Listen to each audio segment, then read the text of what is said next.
Meski masa kampanye Pilkada DKI 2017 baru akan dimulai pada akhir pekan ini, ketiga pasangan calon gubernur dan calon wakil sudah memperkenalkan diri mereka ke publik. Gaya berpakaian menjadi trademark mereka masing-masing. Pasangan nomor urut 1 Agus Harimurti dan Silviana Murni selalu terlihat kompak dalam model dan warna busana. Pasangan Agus Silvi memilih gayanya masing-masing dalam penampilan mereka di depan publik. Silviana Murni selalu terlihat rapi dengan kebaya maupun kemeja, namun Agus memilih kaos hitam baik yang berlengan pendek atau panjang sebagai gaya tactical. Istilah itu adalah akronim dari tactical and cool. Selain itu di dada sebelah kanan terdapat tanda pagar bertuliskan Jakarta untuk Rakyat.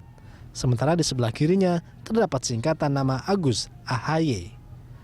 Selain kedua tulisan itu, di lengan sebelah kanan juga selalu ada patch atau tempelan bendera merah putih. Berbeda dengan Agus Silvi, pasangan nomor urut 2, Basuki Cahayapurnama atau Ahok dan Jarod Saiful Hidayat memperkenalkan kemeja kotak-kotak sebagai seragam khas mereka dan para pendukungnya.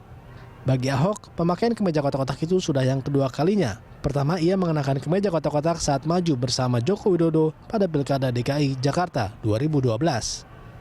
Ahok mengatakan ide memakai baju kotak-kotak pertama kali datang dari fotografer Darwis Triadi. Jika Ahok menggunakan pakaian kampanye Jokowi saat Pilkada DKI 2012, Anies Baswedan memilih menggunakan pakaian ciri khas Jokowi pada saat Jokowi maju pada Pilpres 2014, yaitu padanan kemeja putih dan celana hitam. Anies seringkali mengenakan kemeja tersebut dengan cara digulung sampai di bawah siku.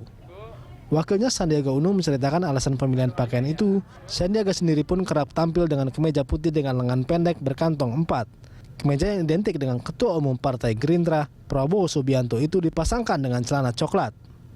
Menurut Sandi, warna putih melambangkan persatuan. Selain itu, warna putih disebut Sandiaga sebagai warna yang netral dan polos, tepat untuk memulai lembaran baru. Setelah salam bersama dikenalkan sebagai logo pasangan Anies Sandi, kaos untuk relawan dan masyarakat dalam kegiatan kampanye juga disiapkan. Ada kaos putih berkerah dengan logo salam bersama dan maju bersama. Lalu akankah gaya berpakaian para cagup dan cawagup DKI bisa mempengaruhi peraihan suara warga DKI Jakarta? Ya pemirsa, topik yang akan kita angkat kali ini membahas mengenai meneropong pesona calon gubernur dan calon wakil gubernur DKI. Bersama kita sudah hadir narasumber Niki Antonio Saputra dan Musa Widiatmojo. Selamat siang Mas Musa dan juga Mas Niki. Dan kami juga mengundang Anda pemirsa untuk bergabung bersama kami untuk berdialog mengenai tema kita pada siang hari ini dengan menghubungi nomor telepon yang sudah tertera di layar. Saya langsung ke Mas Musa dulu. Mas, kalau kita melihat busana 3 pasangan calon gubernur dan wakil gubernur DKI Jakarta ini, apa yang terbaca pertama kali oleh Mas Musa? Yang terbaca sebetulnya mulai dengan warna dulu, karena itu warna adalah peran yang paling penting. Kemudian yang kedua adalah bentuk busana itu sendiri. Jadi itu mencerminkan juga karakter, apakah memang dia sudah firm dan dia sudah atau masih kebingungan, kemudian masih mencari bentuk. Itu sebetulnya kelihatan karena pakaian itu kan sebetulnya ada istilah kulit kedua dari seorang manusia. Jadi kalau kita memakaikan sesuatu dan orang yang dipakaikan itu tidak nyaman, itu akan kelihatan. Gitu. Atau kebalikannya, kalau dia memakai baju yang salah kostum, biasanya akan kemudian kelakuannya sedikit salah tingkah. Misalnya seperti itu. Menimbulkan ketidaknyamanan juga yang ditampil appearance-nya dari yang betul, karena dia nggak tahu maksudnya apa sih gitu kan. Nah, warna sendiri juga itu akan mempengaruhi saat orang melihat first impression orang terhadap warna seperti itu, Mas Musa? Oh iya, karena warna itu kan ada sisi positif, ada sisi negatif. Ada kesan psikologinya, baik yang memakai maupun yang melihat gitu ya. Jadi sebenarnya banyak hal-hal yang kalau dibilang putih itu adalah suatu netral, katakanlah suatu kesucian. Tapi di sisi lain juga putih itu adalah sesuatu yang untuk jaga jarak. Gitu loh.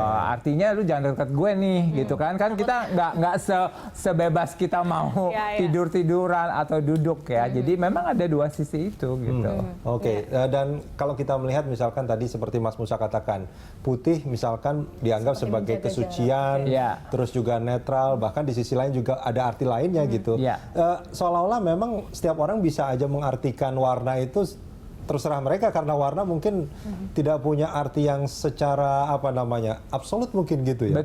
Betul. Tapi kita bisa melihat pada saat nanti dia berpolah tingkah atau bertutur kata, berkelakuan gitu kan. Dalam arti kata bahwa kalau dia memakai putih, apakah kemudian dia akan tetap menjaga jarak? Karena kadang-kadang gini, tergantung juga bentuknya. Gitu. Jadi kalau yang dipakai oleh Pak Jokowi misalnya yang kemudian diikuti oleh Pak Baswedan sekarang yang kadang-kadang baju putih tangan digulung, kadang-kadang mungkin orang memakai itu pemikirannya itu yang praktis aja deh, yang simpel aja, tidak terlalu menarik perhatian. Sebetulnya bisa juga dengan filosofi sebagai hal tersebut. Tetapi kemudian dengan baju yang digulung tangannya itu suatu mencerminkan bahwa orang ini sebetulnya adalah orang yang tipe relax. Seperti ini ya? Ya. Musa ya? Ya. Relax ya? Nah, relax. Artinya tipe-tipe yang pekerja yang mau turun tangan. Atau sudah siap bekerja Udah siap, seperti itu. ya. Ada menunjukkan gestur tertentu seperti itu. Betul. Tetapi itu juga harus dilakukan pada suatu ruangan yang tepat. Jadi kalau misalnya kita seminar atau rapat di ruangan meeting yang formal, kemudian kita pakai tangan panjang, tangan ditekuk begitu, itu bukan pada tempatnya. Gitu. Karena di situ adalah Anda di situ diminta untuk bekerja secara berfikir, tidak tenaga. Gitu loh. Jadi kenapa juga mesti tangan digulung gitu kan. Jadi itu adalah efek daripada signal-signal yang kita berikan kepada masyarakat atau pihak lain yang melihat. Mas Niki, ini kalau kita melihat ini kan 3 pasangan calon ini punya identitas. Ya, kalau boleh saya katakan identitas ya. Boleh. Identitas yang berbeda. Nah, ini apakah ini akan berdampak signifikan sebetulnya pada akseptabilitas misalkan, popularitas dan juga elektabilitas mereka? Iya, tentu tampilan yang mereka perlihatkan kepada masyarakat itu mempengaruhi persepsi masyarakat terhadap kompetensi dan personality mereka. Jadi dalam psikologi politik itu ada teori thin slice namanya. Dia tampilan kita di awal-awal dalam bentuk nonverbal, bahasa nonverbal atau penampilan fisik itu mempengaruhi pertama penilaian orang terhadap kita. Nah, khusus dalam ranah politik, masyarakat akan menilai kompetensi dan personality mereka biasanya. Terus kedua, penampilan fisik dan bahasa nonverbal itu juga membantu membangun ikatan sosial dan masyarakat. Dan ketiga, yang paling penting ya, itu membantu jadi panduan masyarakat untuk memilih siapa.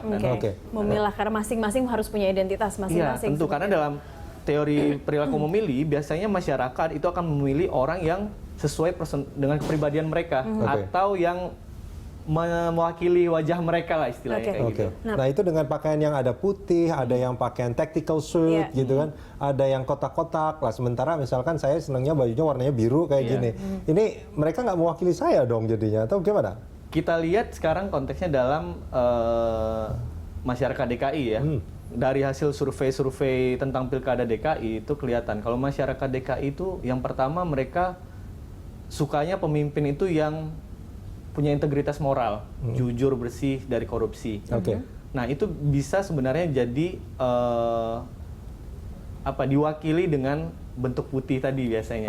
Jadi Pak Anies dan ini Mas Niki kayaknya milih Anies Baswedan nih kayaknya. Bukan kayak gitu. Dengan mereka mencoba menampilkan sosok itu. Cuman kan kita nggak tahu apakah itu sampai atau nggak ke masyarakat ya. Terus si masyarakat juga sukanya orang yang mampu memimpin. Nah, Mas Agus itu menampilkan tactical tadi ya. Tactical suit itu untuk menunjukkan kalau dia punya kemampuan memimpin yang baik, karena saya dari militer dia mau memperkuat brand dia sebagai dan terlihat pemimpin. Juga dari outfit yang dikenakan seperti itu ya. Nah, berarti tapi bagaimana masyarakat apakah atribut yang digunakan oleh ketiga pasangan calon ini memang bisa ditangkap oleh masyarakat seperti tadi Mas Niki bilang, putih berarti artinya menandakan menampilkan mereka seperti ini, kotak-kotak seperti apa, apakah itu cukup bisa ditangkap oleh masyarakat? Nah, kalau secara garis besar ada 2 ya tujuan branding yang mereka lakukan itu. Pertama, memperkuat reputasi yang sudah dibangun selama ini. Yang kedua, membangun citra baru yang sesuai dengan keinginan masyarakat. Nah, dari kalau kita lihat ya, dari ketika mereka mendapatkan nomor urut kemarin, mereka menjalankan itu semua. Jadi kayak saya kasih contoh Pak Ahok, casual kan, pemilih DKI itu 60% anak muda. Dan gaya casual kotak-kotak flanel itu kan mencerminkan anak muda ya Mas ya. Betul. Sebetulnya kalau saya boleh tambahkan yang dilakukan oleh Pak Ahok itu adalah sebetulnya untuk mencari sebuah daya tarik melalui kemasan. Jadi artinya adalah color, warna itu penting banget. Dan dia menunjukkan bahwa ini loh, gue ini out of the box. Jadi pakai kotak-kotak, nggak ada hubungannya dengan warna politik gitu kan. Dengan gaya yang sangat modern banget. Tapi catchy seperti itu khususnya Jadi untuk pemilih muda ya. jadi itu adalah pesan yang terselubung yang kemudian menarik perhatian mata seseorang gitu. Dimana kalau kita lihat Pak Anies Baswedan itu lebih kayak sesuatu yang sangat casual, bukan casual, lebih sesuatu yang sangat lebih resmi malah kalau saya lihat. Formal Jadi banget ya, lebih formal, ya lebih formal, lebih elegan, lebih berhati-hati gitu kan. Kalau yang pakai tactical suit itu adalah karena Pak Agus itu adalah karena ingin menunjukkan bahwa saya ini bergaya militer gitu kan. Cuma juga saya melihat masih ada satu kebimbangan juga. Dia mau membuat statement apa? Karena kalau pada saat waktu pengambilan nomor kan dia pakai batik. Nah, itu dia. Nah, dan batiknya tuh terlalu banyak pesan sponsornya. Itu kelihatan banget gitu loh. Dari warna mungkin atau dari warna, misalnya warna partai. Kemudian motifnya ondel-ondel gitu ya. Jadi itu adalah suatu strategi yang menurut saya kalau hanya sekali-sekali jadi buang waktu juga ya. Gitu. Kenapa nggak dia stay aja dengan tactical pada saat mereka mengambil undian. Nah ini kan juga menarik sebetulnya Mas Musa dan juga Mas Niki nanti mungkin bisa mengomentari. Kalau ini memang dijadikan sebagai identitas politik para pasangan calon, mestinya bukannya dia akan selalu menggunakan itu di setiap kesempatan. Nah kalau kita melihat kan Anies Baswedan dia agak firm ya, kemana-mana menggunakan kostum yang sama. Mungkin punya banyak itu dia banyak meja putih. Harus punya. Nah, Agus Harimurti pada saat sebelum pengambilan nomor itu selalu menggunakan tactical suit. Tapi kemarin seperti Mas Musa lihat juga menggunakan batik gitu. Nah sementara Ahok sebetulnya pada saat kemarin saja sebetulnya baru menggunakan. Di hari-hari sebelumnya dia akan menggunakan pakaian biasa sebagai seorang gubernur gitu. Jadi untuk memunculkan citranya itu jadi terlalu kelihatan sebetulnya kan bukan atas dasar ini memang harus saya lakukan terus-menerus gitu. Mungkin Mas Musa dulu. Enggak, kalau pakaian itu kan bisa dipakai sebagai alat berkomunikasi. Seperti tadi yang saya katakan bahwa Ahok itu sangat jelas berdasarkan pengalaman waktu dengan Pak Jokowi dia memakai kotak-kotak itu ada suatu terobosan baru. Dan itu yang terus dimanfaatkan oleh dia. Dan saya ingat waktu 2012 dia pakai itu sering sekali itu pada saat itu. Betul, dan itu menjadi trademark. Nah pada akhirnya saya rasa calon-calon gubernur yang lain berpikir, wah saya harus pakai apa? Kalau saya pakai kotak-kotak juga berarti saya follower. Jadi mereka mencari identitas-identitas. Nah, karena di balik mereka itu tidak ada ahli yang katakanlah dibayar untuk membuat konsep itu, ya jadilah seperti ini, gitu kan? Jadi kayak saya ini baru-baru ini juga sempat berdiskusi dengan salah satu partai politik yang kita sedang mencoba untuk membuatkan identitas busana dan motif yang sesuai dengan partai politik mereka sehingga secara kemasan packaging itu akan tampil berbeda. Walaupun saya bukan orang politik ya, saya tidak tergabung di politik itu gitu loh, dengan partai tersebut gitu loh. Dan ternyata memang sangat berkaitan juga saat penampilan seseorang sosok meskipun dia di bidang politik memang berkaitan juga dengan apa yang mereka menggunakan seperti itu. Iya. Seperti contohnya saya pakai jaket ini adalah sebetulnya sebuah strategi juga bahwa saya ingin menunjukkan bahwa saya pakai jaket untuk memberikan kesan saya muda karena saya seorang fashion designer. Kemudian saya memakai patch begini adalah untuk lebih menarik perhatian. Jadi look at me gitu kan karena saya mau masuk televisi. Gitu kan. Kemudian yang kedua dan berhasil. Dan yang kedua saya pakai logo saya kan M. This is my initial. Jadi orang akan tahu bahwa oh itu Musa itu ini dan dia akan menarik perhatian. Kalau sebelahnya yang harimau itu? Kalau harimau ini adalah untuk melambangkan suatu ya maskulinitas gitu loh, enggak. Dan mungkin ini yang dicontoh oleh AHY itu nanti ya dengan inisial-inisial itu ya. Mudah-mudahan. Jangan-jangan emang AHY berarti. Iya makanya itu yang saya pengen bilang. Ini jaketnya itu kayaknya agak-agak militer ini. Ya, itu yang saya ingin mengatakan bahwa pada akhirnya ini adalah sebuah strategi. Saya rasa kan yang Mas pakai atau Mbak pakai hari ini kan juga dipikirkan bagaimana. Jadi sebetulnya kita juga harus hati-hati dalam arti kata mengemas.